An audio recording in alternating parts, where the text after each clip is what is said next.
Hello and welcome to Really Cool People, a podcast produced by Schweitzer Church. I'm your host, Jason Leininger. This is a place to hear stories of really cool people who I've met across my way and whose stories are really fascinating. As C.S. Lewis says, there are really no ordinary people. You and I have never talked to a mere mortal. The hope is that you will be inspired, encouraged, and challenged through these moments of serendipity. Today, we're going to have a conversation with Marilyn Chana. She's going to talk about growing up in the Boot Heel of Missouri, of picking cotton, of then moving to St. Louis, and finally to Kansas City and Springfield. And we're going to find out all kinds of things about her kids and her life and her career, and why she has a plaque on the wall at Missouri State University. So let's lean in and take a listen to Marilyn.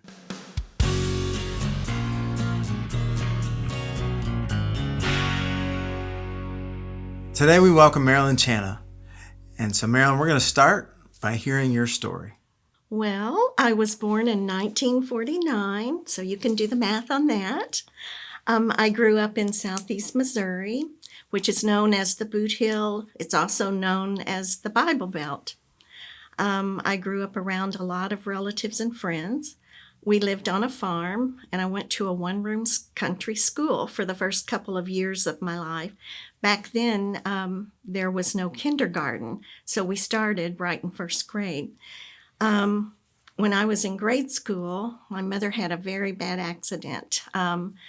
She had dropped us off at school and turned down a country road and it was foggy that morning, ended up in a gully, and she broke her neck.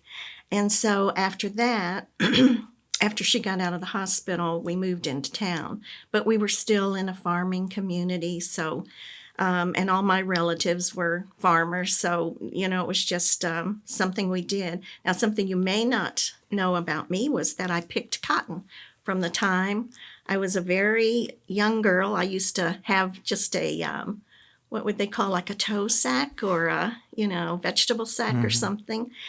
Burlap, I think it was, and then you graduated different sacks as you got older. And our school even let out in the fall for people to pick cotton. So child labor was around when I was a young girl. I had one sibling, a sister who was 3 years older than me, and she passed away in 2015.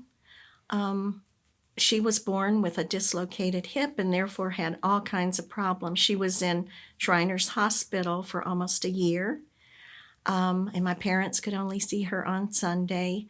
So she had just a lot of health issues all of her life. My husband Rod and I have been married for over 40 years, and we have 2 daughters and 5 grandchildren. 40 years. Mm-hmm. 2 daughters, 5 grandchildren. Mm-hmm. Where did you and Rod meet? Oh, that's a great story. And part of it I'll tell you later why we met this way. Anyway, I was living in a condominium, and the guy above me traveled a lot.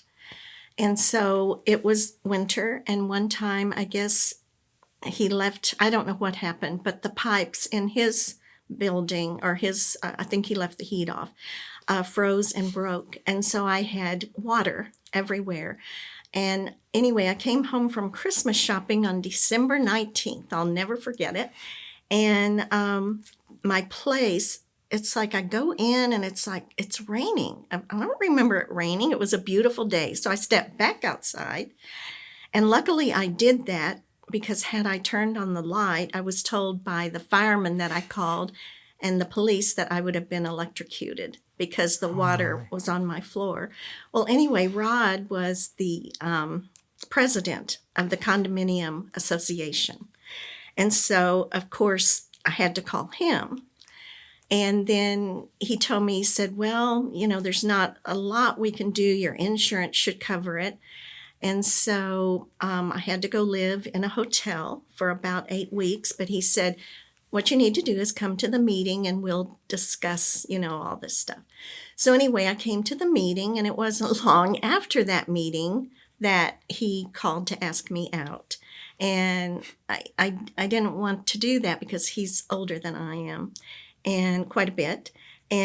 But he kept asking me to do things that I wanted to do. It's like, oh, do you want to go to do this? Do you want to do that? Yeah, I guess so. So anyway, that's how we met. One thing led to another. Wow. Let's go back for a little bit. When you were a little kid, what was life like as a fourth grader? If you were to paint that picture, the environment, I don't know, had you moved at that time? We had moved by that time. And I think life was very carefree. I honestly can tell you that I did not worry or care about too much until I graduated high school and got out on my own. And so, it was fun. Although we worked a lot. Even though we moved into town, we still had the farm in the country, and we still had big gardens. So my summer was spent a lot of canning and freezing food. My mother had 3 freezers in her shed. Yes. And so we did a lot of that kind of stuff. And anyway, it was centered around my family because we had a lot of family living nearby my church and my school, and they kind of all intertwined. Everything that we did was all encompassed with those 3 things. Anyway, I think that's about, When you think about those times, do you ever recall the music and some of your favorite foods? Or do you know what I really recall is my mother had a pink radio in the kitchen, because back then they did use, like they are today, a lot of colors. And sometimes the music would come on and, we would dance and stuff in the kitchen. And I loved that. Yeah.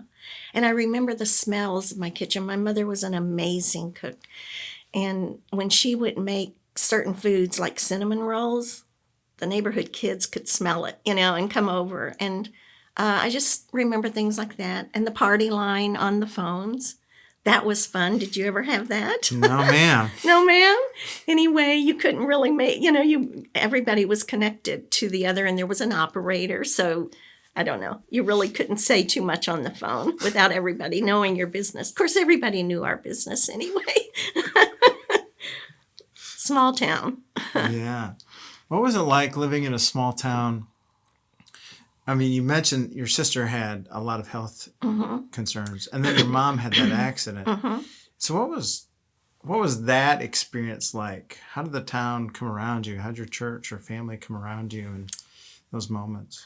Like we did with them. Everybody helped everybody. And my dad, with his big garden and everything, he helped people all the time. I think he knew that he was growing more so he could give away more.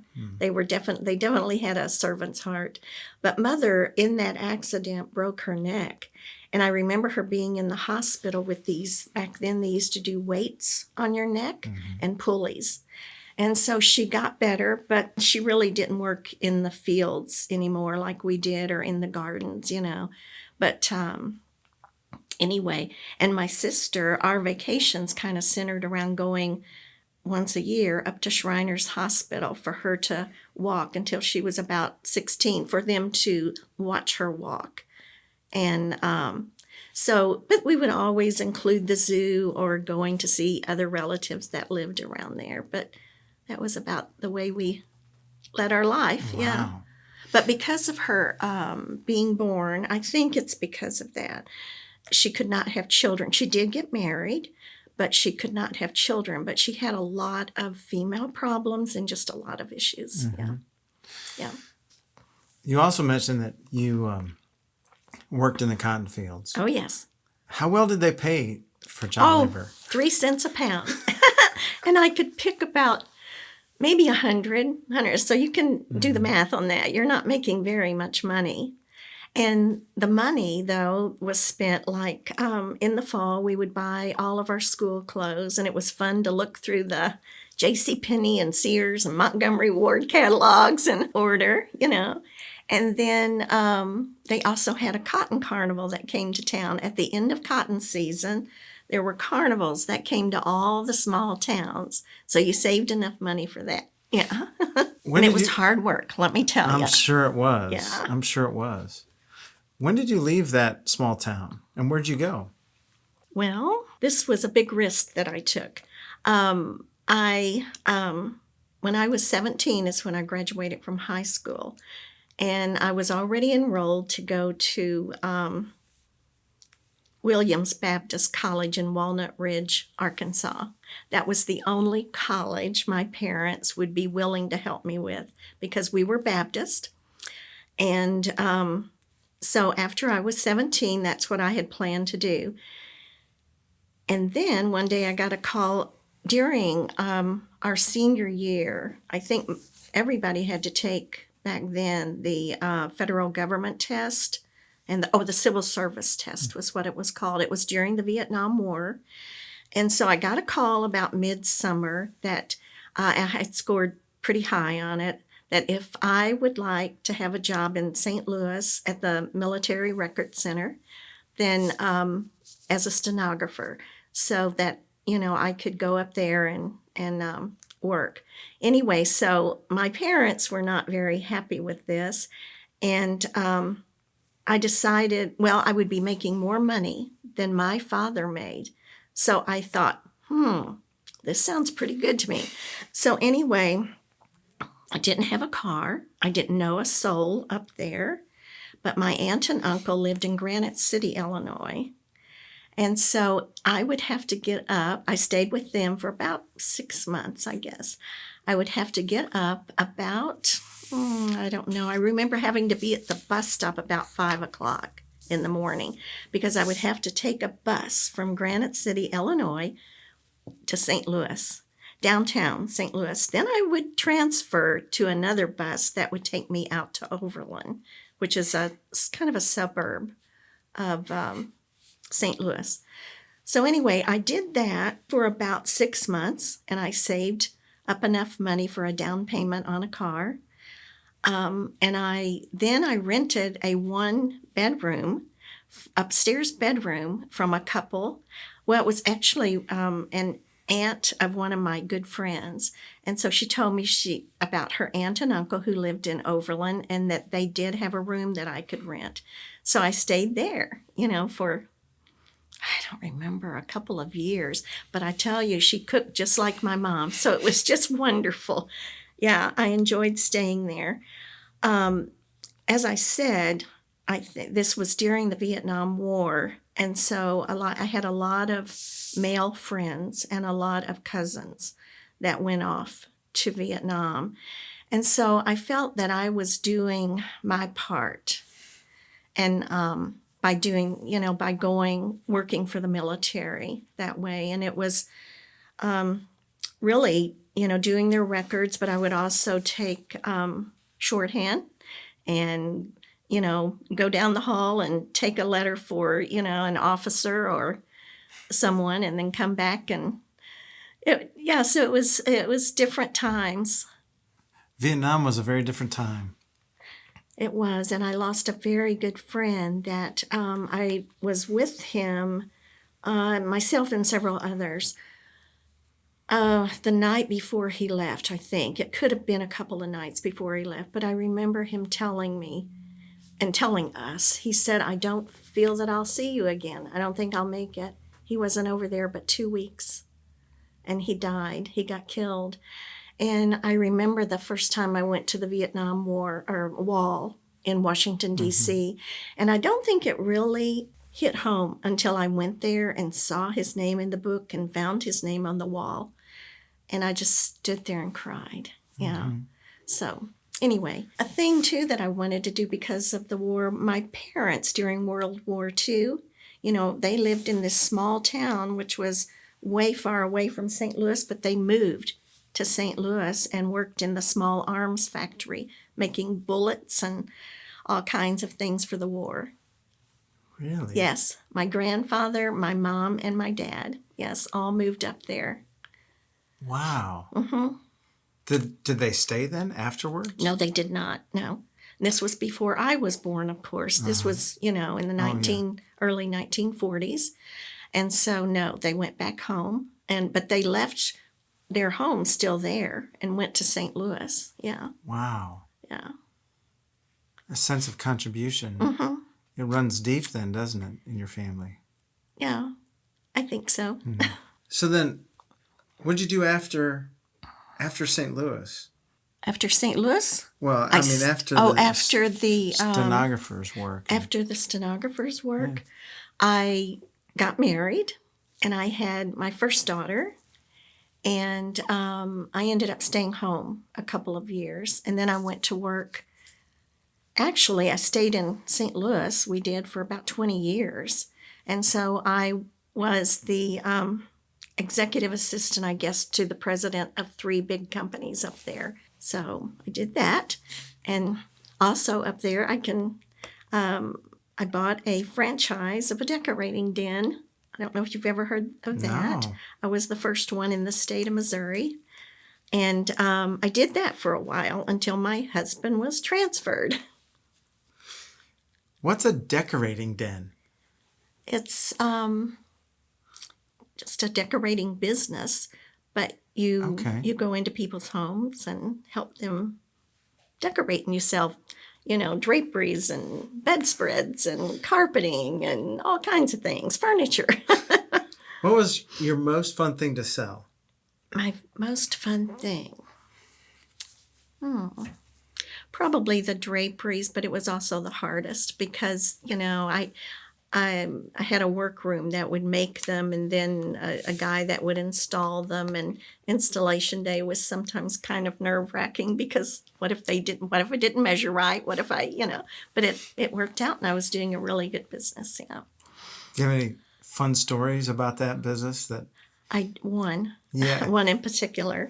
I remember going down to a lady's house, kind of in a bad part of St. Louis. And I walked in, or I went to the door, and she answered the door in her slip. And it's like she never bothered to change or put on her anything. And then I kind of, I sat down, and our first questions are to find out, well, what would you like to keep, and what are your thoughts on redoing your home or this room and stuff. And so she had plastic all over her furniture and stuff. That was kind of a fad sometimes back then, it was also the time of macrame, which they're going back to macrame plants and stuff.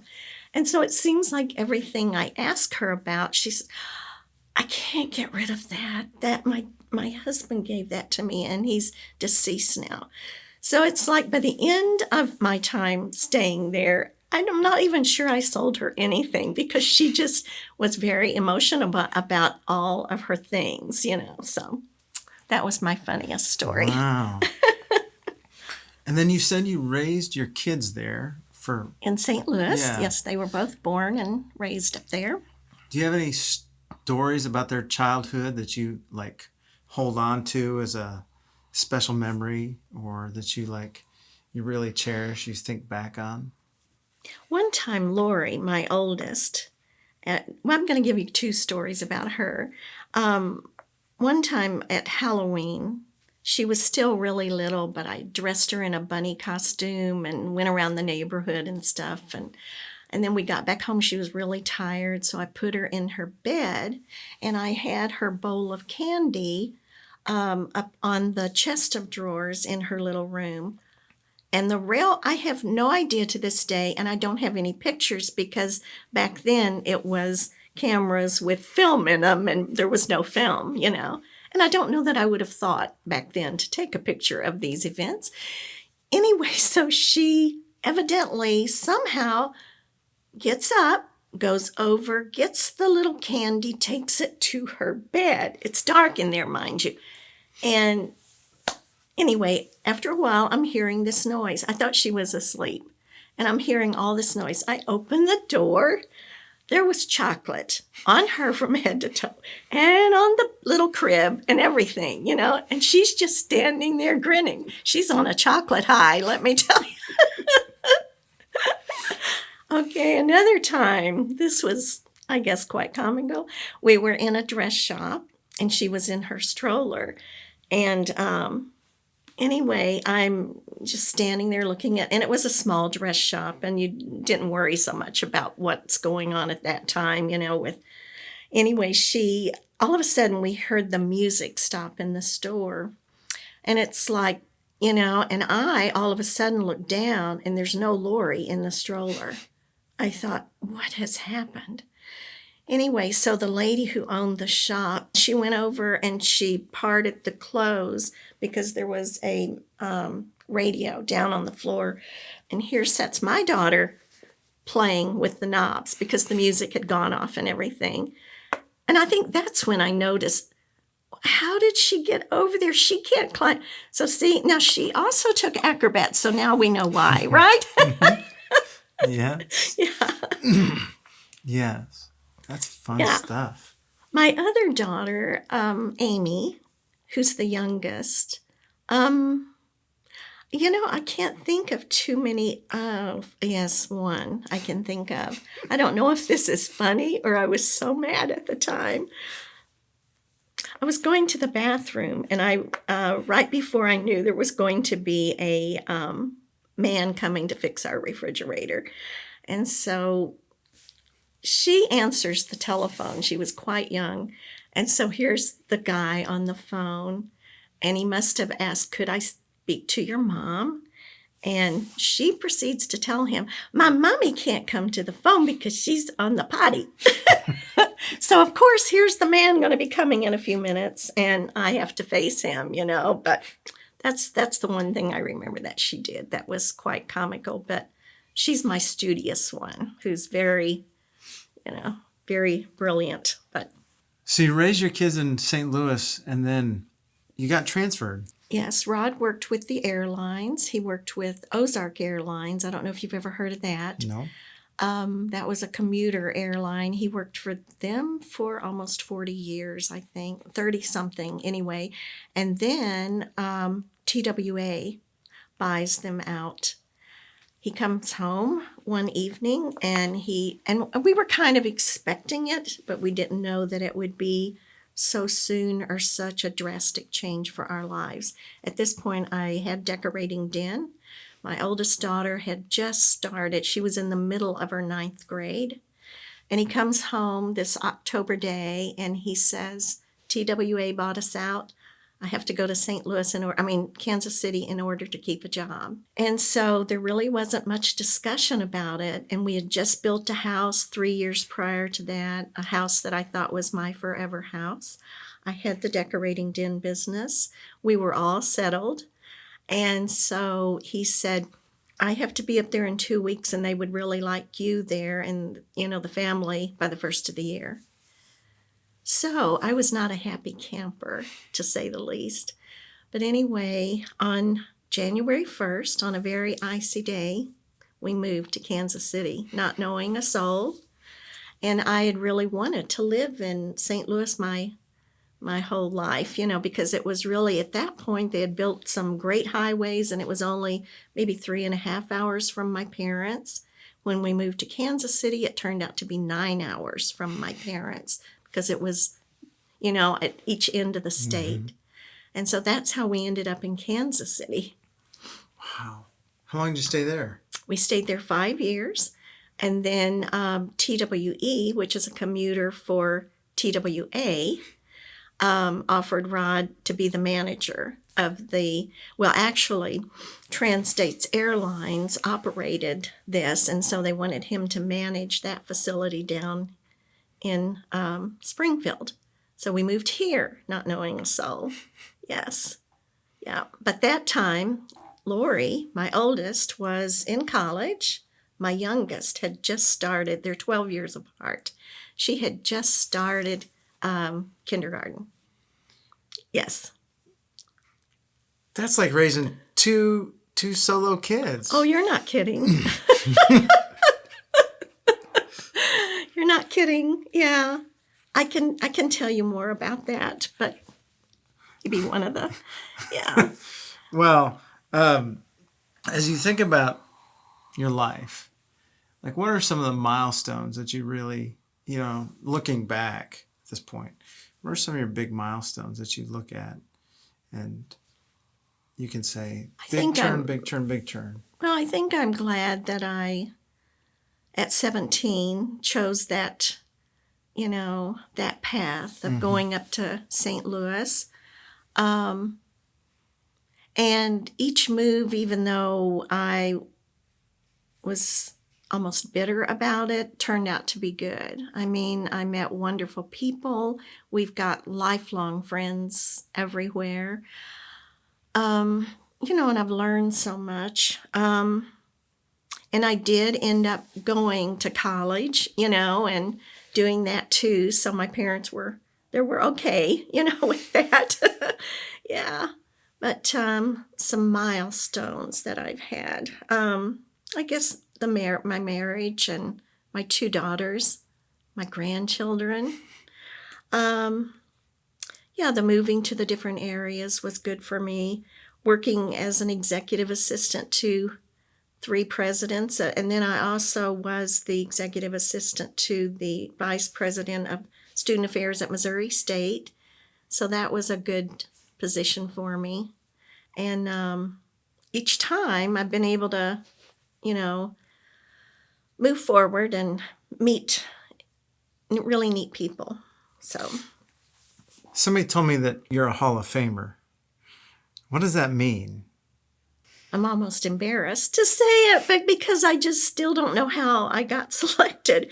But Missouri State each year selects, I think, 5 or 6 people to be on the Wall of Fame.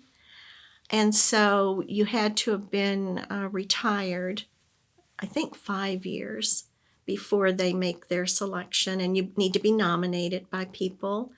And so I was selected, and I could not believe it. I was shocked the day they called me, to tell me that I was selected. So that's what it is. So if you go to the 3rd floor of the Plaster Student Union at Missouri State, you'll see my picture up there. Fantastic. Yeah. Now everyone can know. Now everybody knows. Yeah. No. Well, as you think about your life, there's those turning points, but then there's also there's dreams that I think everyone has. Like, what's been a lifelong dream you've had? Do you know, when I was in high school, this is crazy, my senior yearbook, I put down in there, I like to read it from time to time, that I wanted to be the secretary to the President of the United States. And so I thought, okay, I've taken the civil service test. Now I can go up to St. Louis and work, and I'll just make my way up the ladder. Well, could you imagine me with my honesty and integrity working for the President of the United States? That was a dream that was really good. It was not fulfilled. Well, a dream that I had at first, I was married before. And almost 10 years. And that's why the difference of my 2 daughters. And I knew nothing different than getting married and believing in my commitment, that till death do you part. Mm-hmm. And then after about, I don't even know if this is after, if it went on the whole time, but I know he cheated on me and for about 4 years. So that was a very, very, it still hurts me to talk about it. That was a dream that, I wanted to be like my parents. They had been married 58 years by the time my father died. And all my relatives, we celebrated their anniversaries and all this stuff. So that was very hard on me, and hard to raise a daughter. And then, and I didn't want to even date anybody after that or get involved. But after about 5 years, I met Rod through this odd chain of events, and ended up getting married. And then Amy was a surprise, a very big surprise. So that was another dream fulfilled, because I had wanted more children earlier. But 12 years later, I had Amy. Yeah. Those kinds of experiences, both a dream that doesn't work out and then another baby, they do something not only to you and play within your heart, but they also interact with your sense of faith. Mm-hmm. So how did all that work as you connected to God in your faith journey? I will tell you, I did lose my faith I don't think I lost my faith. I think I've always had it, but my faith wavered. It really did. I didn't want to go to church. I was embarrassed, and I don't know. I just I didn't do the things I should have been doing at the time, even though, like I said, I didn't lose my faith, but I also didn't nurture my faith during that time. How have you found, I guess, how would you describe your faith today, and how have you gone from there to where you're at now? Oh, it's a much bigger faith. I can also say that I almost feel like since I've been retired, that I've been able to spend more time, do the Bible studies, even though I don't know if you've ever heard of Bible Study Fellowship. I did that for about 5 years, and I've also done numerous Bible studies, but I make the time. That's about the first thing I do in the morning is spend time with God. Whereas when you're so busy raising kids and all this other stuff, you don't really take the time to spend time. But I wish I could tell my daughters, this is what you need to do. Yeah, spend time with God, and then your day will go much better. Yeah. So as you think about where you're at the moment, how would you define your life, who you are? I'm content. I've got a lot going on in my life health-wise right now, but I'm content and I'm hopeful. I know I've been told by all the tests that you take that I'm an extrovert, but there's a part of me that's a very private person, and I think I'm humble. I don't know. I like to be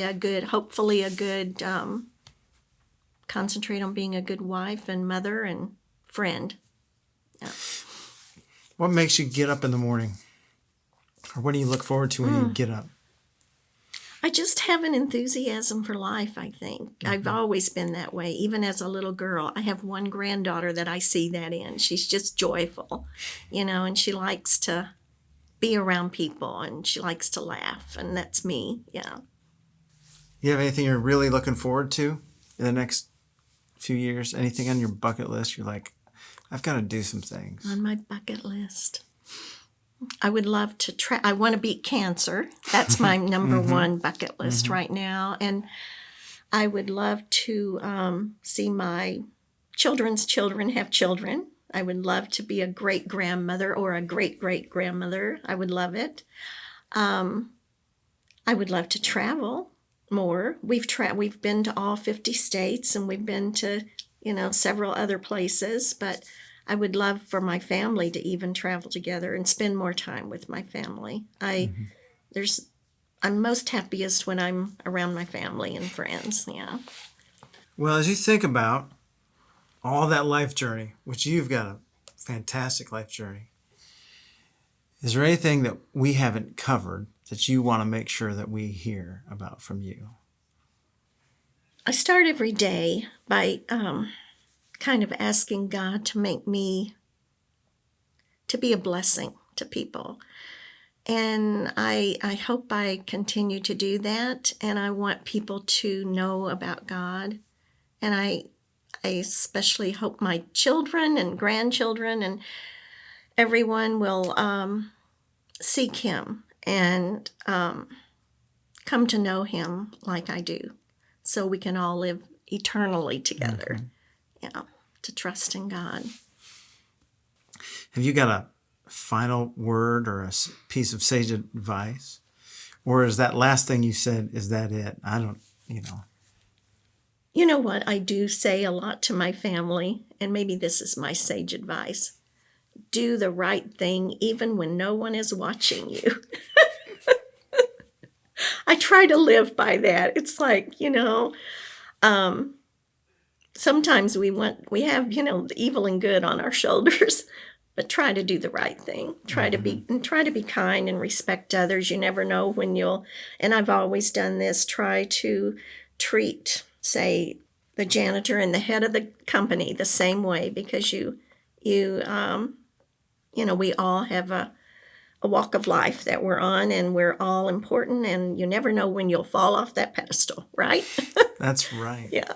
Marilyn, thank you so much for sitting down and having this conversation and sharing your life and your story with us. You're welcome. It's a real joy. Thank you. Thank you so much for tuning in today. And a really big thank you to Marilyn for sharing her story. In listening to Marilyn's story, I hope you were inspired, encouraged, and challenged, and that you begin to behold the really cool people who are around you. The Really Cool People podcast is produced by Schweitzer Church, Springfield, Missouri. Taylor Likes is the executive producer and editor, and I'm your host, Jason Leininger. Until next time, you can help us by liking, reviewing, and sharing this podcast.